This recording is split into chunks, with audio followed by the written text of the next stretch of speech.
Bonjour et bienvenue sur le blog Apprendre à jouer du piano.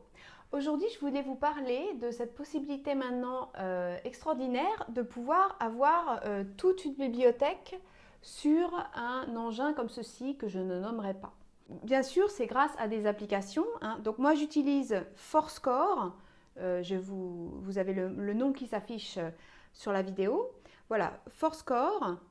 Et vous avez aussi Music qui existe. Voilà. Bon, il y en a plein d'autres, mais moi j'utilise ces deux-là en tout cas. Pourquoi je vous parle de ça aujourd'hui? C'est parce que moi, je m'y suis mis il y a quelques mois et j'ai donc scanné tout mon répertoire et je l'ai mis sur ma tablette.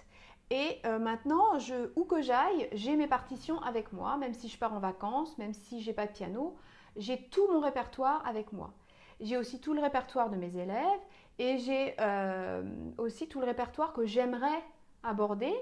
Donc ça me permet d'avoir une mobilité beaucoup plus facile, beaucoup plus rapide et de travailler donc mon piano un peu où que je sois, même si j'ai pas de piano, parce que je travaille aussi régulièrement mon piano juste en travaillant l'écoute et en jouant du piano dans ma tête. Je vous conseille de le faire, c'est particulièrement efficace. Bon, bien sûr, il faut avoir quelques années de piano parce qu'il faut que vous ayez déjà une mémoire de votre clavier et que vous connaissiez bien votre clavier avant d'avoir ce type de sensation. Je voulais donc vous présenter ça et je sais qu'il y a quelques petites objections chez certaines personnes. Alors déjà, oui, le papier, le regret du papier, c'est pas parce que j'ai tout mis sur ma tablette que maintenant je ne travaille pas sur partition. C'est pas du tout la même chose. Je travaille sur partition la plupart du temps. J'ai voilà, une vieille partition ici d'un prélude de Rachmaninoff. Et j'ai aussi mes partitions, même que je photocopie parce que je ne travaille pas forcément sur la partition, je travaille sur une photocopie à côté. J'ai le droit de faire la photocopie puisque j'ai la partition qui est achetée. Je travaille sur papier pour pouvoir mettre mes doigtés et ça dépend des moments en fait. Je choisis en fonction, l'un ne remplace pas l'autre à mon sens. Maintenant, les objections les plus courantes qu'on peut avoir, c'est que c'est trop petit. Effectivement, c'est plus petit qu'une page A4. Mais sachez qu'on a la possibilité, donc quand on l'oriente comme ceci, voilà, de l'avoir exactement de la même taille qu'une feuille A4. Alors pas qu'une partition classique, mais en tout cas qu'une feuille A4. Vous voyez, là, franchement, bon, c'est quand même pas loin, vous voyez, au niveau de la taille. Donc pour travailler, moi je trouve que ça me va très bien. Parce que je travaille en général des petits morceaux, des petits morceaux de la partition. Donc, je me mets sur le petit morceau de la partition que je suis en train de travailler. Ça me permet en plus, du coup, d'être complètement concentrée sur ce passage-là. Et je passe donc mes pages, parce que vous pouvez vous dire, mais comment on passe les pages? En tapotant comme ça l'écran en bas à droite. Et si on veut retourner, on tapote en bas à gauche. Autre chose, vous pouvez vous dire, mais comment, au niveau des doigtés, comment on fait? Eh bien, j'ai un stylet qui permet d'écrire directement dessus. Vous voyez, là, ça s'écrit vraiment très facilement. Et en plus, on peut effacer aussi très facilement les doigtés ou même les anciens doigtés qui ne nous plaisent pas. Ce qui n'est pas possible sur une partition papier. Donc ça, je trouve ça vraiment chouette. Voilà, si l'éditeur a mis un doigté dont je ne veux pas, je peux aussi l'effacer. Donc ça a une certaine souplesse du numérique que je trouve très appréciable. Ensuite, si on est gêné pour les tournes de page, il y a quand même un avantage aussi assez énorme. Donc là, je reviens comme ceci. Là, il se trouve que j'ai qu'une seule page à la fois, alors que sur ma partition normale, j'ai évidemment 2 pages, donc je vais être obligée de tourner la page plus souvent. Alors, ce qui se passe, c'est qu'effectivement, il faut tourner la page plus souvent, mais on a maintenant des petites pédales, une pédale Bluetooth qu'on appaire à la tablette. Et voilà, si j'appuie à droite, ça va tourner ma page à droite. Et si j'appuie à gauche, ça va tourner ma page à gauche. Alors, il faut un petit temps d'adaptation. Hein. Une vidéo arrive à ce sujet pour vous raconter comment j'ai fait pour apprendre à tourner ma page avec mon pied gauche alors que mon pied droit fait un geste différent pour la pédale. Et ça, au début, je peux vous dire que c'est assez troublant. Mais c'est comme tout, ça s'apprend. Et après, on est vraiment libéré de la tourne de page. Donc là, effectivement, il faut la tourner plus souvent. Par contre, le pied permet de ne plus du tout avoir besoin des mains pour tourner la page. Donc ça, je trouve ça assez chouette. Maintenant aussi, autre avantage que j'y vois, voyez, donc je me mets comme ceci et j'ai la possibilité, en tout cas sur Fourscore, mais certainement c'est possible sur toutes les applications, hein, elles s'alignent en général, d'avoir les deux pages en même temps. Alors, bien sûr, c'est encore plus petit, mais moi, l'avantage que j'y vois, c'est de pouvoir travailler les enchaînements entre les pages. Donc, vous voyez, là, je peux travailler très facilement l'enchaînement entre les deux mesures qui sont ici et les deux mesures qui sont là. C'est des choses qui, souvent, quand on travaille, posent problème en fin de double page. Souvent, on s'arrête à la fin de la double page et on ne travaille jamais, enfin, en tout cas, beaucoup moins souvent, le lien avec la page d'après. L'avantage là, c'est que je peux soit le présenter comme ceci, soit avec les deux premières pages, soit le présenter avec la deuxième page et la troisième page. Vous voyez, donc je peux travailler le lien entre cette page et cette page, ce qui n'est pas possible sur mon papier. Ensuite, je peux travailler la troisième page avec la quatrième et ainsi de suite. Vous voyez, je me mets sur cette page-là, je réoriente comme ceci et je peux travailler le lien entre cette page et cette page.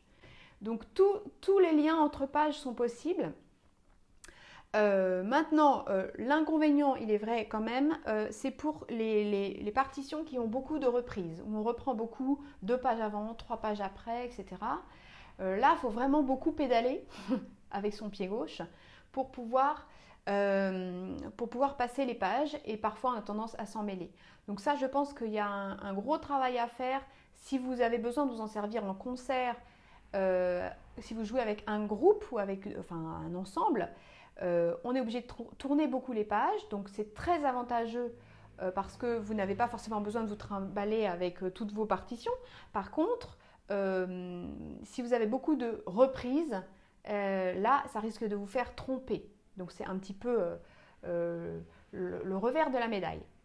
Voilà, moi j'y vois vraiment beaucoup d'avantages. C'est vrai que cette histoire que ça soit plus petit, c'est possible de régler le problème en prenant des grandes tablettes. Hein. Le fabricant de la pomme en fait vraiment de la même grandeur pour les pros, hein, de la même grandeur qu'une feuille A4.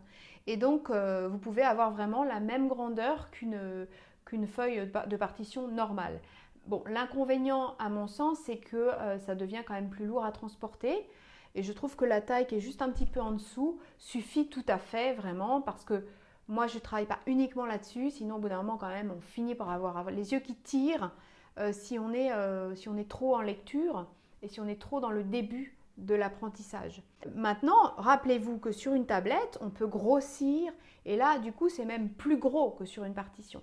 Donc, si on a une mesure qui demande beaucoup de travail, beaucoup d'attention, là, pour le coup, on peut se concentrer uniquement sur celle-là.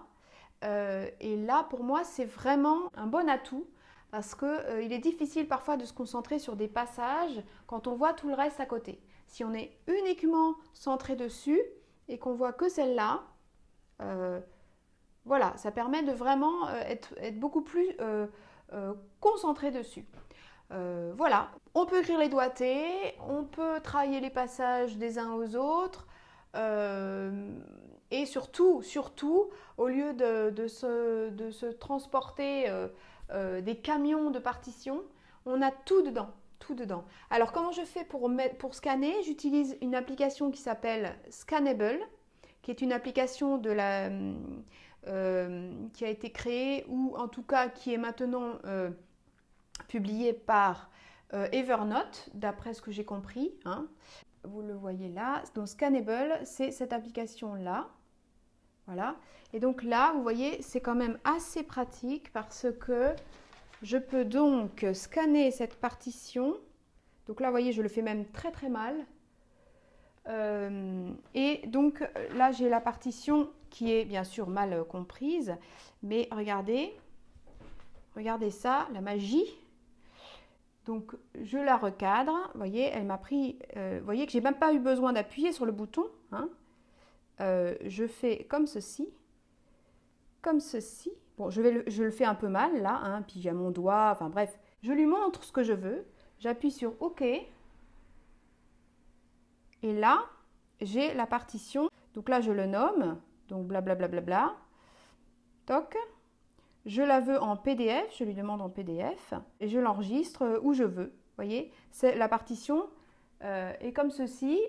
Et je peux la retrouver donc sur mon application donc Fourscore.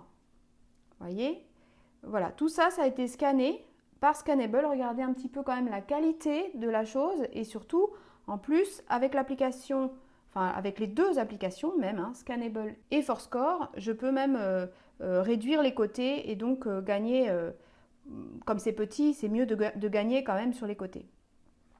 Aussi, le gros avantage, c'est qu'on peut, alors regardez, on peut faire des listes, voilà, donc morceaux en cours, mon répertoire, combien j'ai de morceaux, et puis, vous voyez, là maintenant j'ai 702 partitions.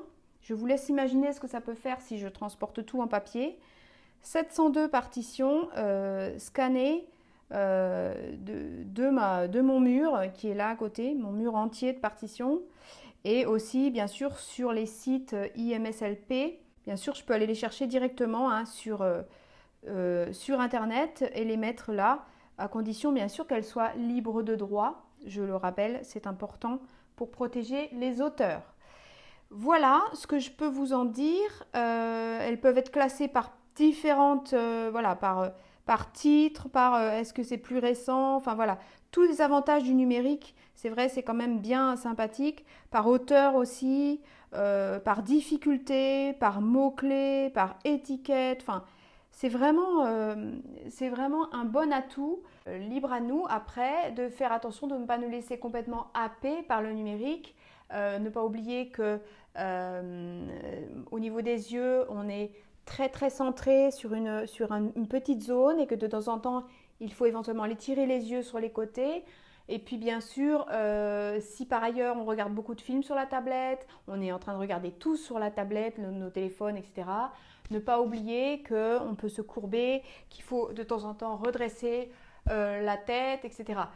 Ça a des inconvénients, mais pour moi, toute amélioration a des inconvénients et à nous de nous adapter et de ne pas oublier de rester humain. J'espère que cette vidéo vous a plu, qu'elle a répondu aux questions éventuelles que vous pourriez avoir. Travaillez bien votre piano, abonnez-vous à la chaîne et allez faire un petit tour sur le blog.